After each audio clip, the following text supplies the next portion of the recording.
Hi, I'm April Wilkner, and I am a 988 crisis counselor. I became a crisis counselor for a 988 because I have been on the other end of a suicide hotline, calling in for support for myself, and I've also lost a friend to suicide. Being a crisis counselor has given me a purpose for those events in my life, and it's allowed me to help other people. It's really less about knowing the perfect thing to say, and it's more about knowing what not to say. When someone's opening up to you that they're struggling, don't immediately try to find a solution. And if they tell you that they're having thoughts about suicide, don't try to get them to not feel that way. Just give them space to communicate that they are feeling that way. Hi, I'm April, and this is my mental health. Oh yeah.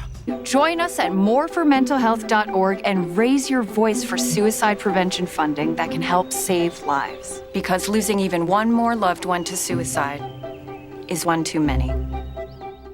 Looking at the faces of people who have died by suicide reminds April Wilkner of her personal struggles and of the importance of her role as a crisis counselor. Earlier this month, April spoke at Alive Together. She shared her personal experiences and offered advice to the hundreds in attendance about what they should do if a loved one communicates suicidal thoughts.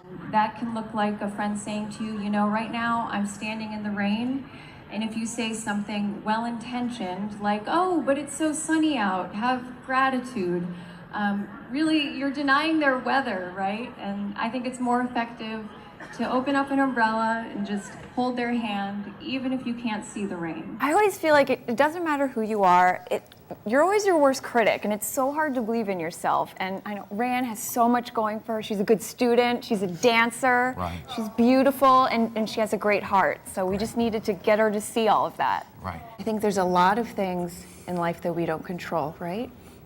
Bullies.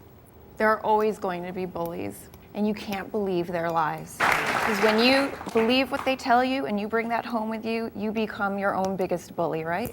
Right. So what I'm going to ask you to do now first is just imagine that snake inside your mind. I want you to put a frame around it. Okay? Put a color to the frame. What's your favorite color? I just pictured a gold frame. A gold frame. Okay, beautiful snake inside of a gold frame. Take that gold frame. Yeah. And very quickly shrink it down to the size of a coin. And now, what I want you to do is just simply see yourself once again feeling comfortable. It's all right. It's all right to see all that you want. I'm afraid to open my eyes. I want you to look, because the greatest thing about anything that's going on in this world, when you look at it, you're facing it. Why have you existed in my brain for my whole life? Why?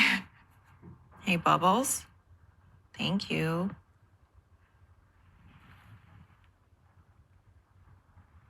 You are the exact appearance of the one in my recurring nightmare. Where are you going? You know what the best part of this is for me? That she's completely uninterested in me. That's right. She's just like, lady, get out of my way. I've been thinking way more about you than you've ever thought about me. Physically, I feel much more open. I think before we met, I was cemented in the belief that my emotions were in control of me. I now have proof that that's not true, that my emotions don't control my thoughts, that my thoughts control my emotions. And if that's the case, I have so much more power than I realized. You changed my life, and you're going to continue to change my life. And it was just the beginning for me. So I just thank you so much from the bottom of my heart for that. I really do.